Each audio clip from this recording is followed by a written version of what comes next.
په کابل کې د فوټسال فدراسیون له لوري له بېلابېلو ولایتونو د 10 لوبډلو ترمنځ د فوټسال سیالۍ پیل سوې.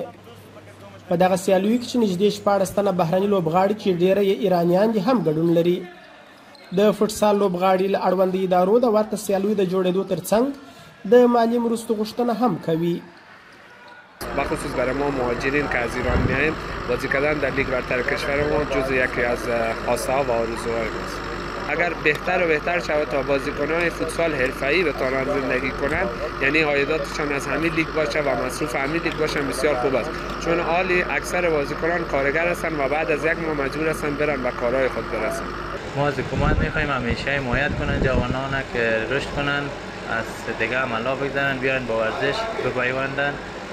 دیگه همیشه باید با ما حمایت کنن از جوانان که رشد فوتسال در افغانستان پیشرفت.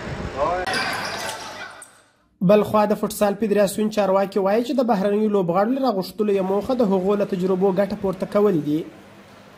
دغه چارواکي وایي چې هڅه کوي 19 کلن لوبغاړي هم د ملي لوبغاړو له تجربو برخمن کړي.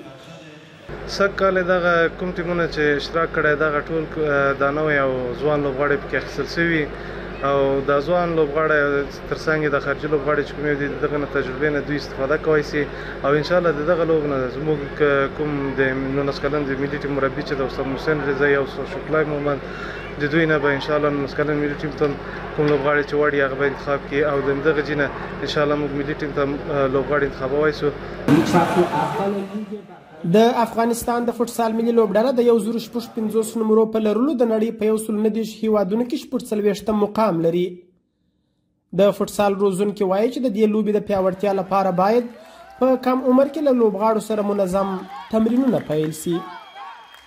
در کشورهای پیشرفته از جمله فوتبال و فوتسال وقتی دارن کار میکنن خب اینا از سنین بسیار خرد دارن کار میکنن.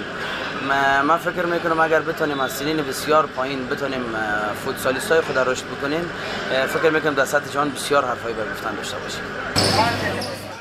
د فوټسال دا لوبې چې 23 ورځې دوام کوي 45 سیالۍ به پکې ترسره کیږي. دغه سیالۍ د راتلونکي نړیوال جام لپاره چې را روانه سپټمبر میاشت په ازبکستان هیواد کې ترسره کیږي د تیاری لوبې هم دي. افغانستان به د نړیوال جام لومړۍ سیالۍ د انګولا د هیواد او دویمه لوبه د سپټمبر پر 18 د ارجنټینیا هیواد سره ترسره کړي. شمس آریان، امریکا غږ.